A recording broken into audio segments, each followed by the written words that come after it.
नमस्कार, स्वागत आहे तुमचं मोहक रेसिपीज आपल्या मराठी यूट्यूब चॅनेलमध्ये।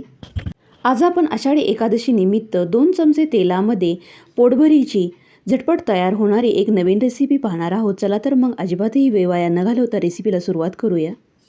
सर्वात प्रथम आपल्याला साबुदाणा बारीक करावा लागणार आहे। त्यासाठी इथे मी 1 वाटी साबुदाणा घेतलेला आहे। नेहमी जो आपण खिचडीसाठी थोड्याशा मोठ्या आकाराचा साबुदाणा असतो जो वापरतो तोच इथे मी घेतलेला आहे। एका माणसासाठी एवढा साबुदाणा पुरेसा आहे। आता आपल्याला हा साबुदाणा 2 ते 3 मिनिटांसाठी खमंग असा भाजून घ्यायचा आहे। साबुदाणा भाजण्यासाठी इथे मी गॅसवरती एक जाडबुडाची कढई गरम करत ठेवलेली आहे। त्यामध्ये साबुदाणा घालून घेऊया व 2 मिनिटांसाठी साबुदाणा चांगला भाजून घेऊया। आपल्याला हा साबुदाणा अजिबातही करपवायचा नाही। अशा प्रकारे साबुदाणा थोडासा भाजून घेतल्यामुळे खायला एकदम खमंग लागतो।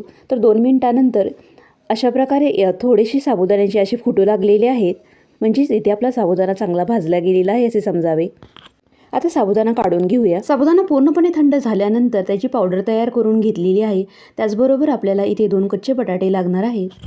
तर या बटाट्याची साल काढून घेऊया। बटाट्याचा किस अजिबातही काळा पडू नये म्हणून इथे थोडेसे पाणी घेतलेले आहे। आली खिसायची खिसणी असते त्यामधून हा बटाटा किसून घेऊया। हा किस आपल्याला 2 पाण्याने स्वच्छ धुवून घ्यायचा आहे। 2 पाण्याने किस चांगला धुवून घेतल्यानंतर अशा प्रकारे दाबून चांगला यातील पाणी काढून घ्यायचं आहे। आता या बटाट्याच्या किसामध्ये चवीनुसार मीठ घालून घेऊया। 1 चमचा हिरव्या मिरचीची पेस्ट घालून घेऊया। त्याचबरोबर यामध्ये सर्व साबुदाण्याची पावडर घालून घेऊया। थोडासा शेंगदाण्याचा कूटही इथे घेतलेला आहे। यातील 2 ते 3 चमचे शेंगदाण्याचा कूट घालून घेऊया। कूट एकदम बारीकही नसावा, ओबडधोबड बारीक करून घेतलेला कूट असावा। यामध्ये थोडंसं पाणी घालून घेऊया। ज्याप्रमाणे थालीपीठाचं मिश्रण असतं अगदी त्याचप्रमाणे आपल्याला इथे हे मिश्रण बनवायचं आहे। खूप जास्त घट्टही करायचं नाही, तसेच खूप जास्त पातळही करायचं नाही। थालीपीठ थापता येईल इतपत पातळ असं आपल्याला हे मिश्रण तयार करून घ्यायचं आहे। उपवासामध्ये कधी आपण साबुदाणा भिजत घालायला विसरतो किंवा काही जणांना साबुदाण्याची खिचडी खायला आवडत नाही, त्यांच्यासाठी अशा प्रकारचे थालीपीठ एक बेस्ट ऑप्शन आहे। आता लगेचच थालीपीठ थापून घेऊया। त्यासाठी इथे तवा गरम करून घेतलेला आहे। तव्यावरती थोडंसं तेल सोडून घेऊया। तव्यावरतीच आपण थालीपीठ थापून घेणार आहोत।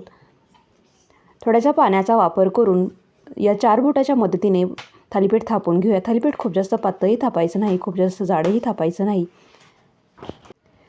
थालीपीठ चांगलं आतपर्यंत शिजलं जावं म्हणून होल्स मारून घेऊया। थालीपीठाच्या कडेने तेल सोडून घेऊया। मध्यम आचेवरती यावरती झाकण ठेवून 2 मिनिटाची एक वाफ काढून घेऊया। इथे हे पहिलंच थालीपीठ असल्यामुळे थोडंसं निघायला प्रॉब्लेम आला, नंतरची थालीपीठ छान झाली।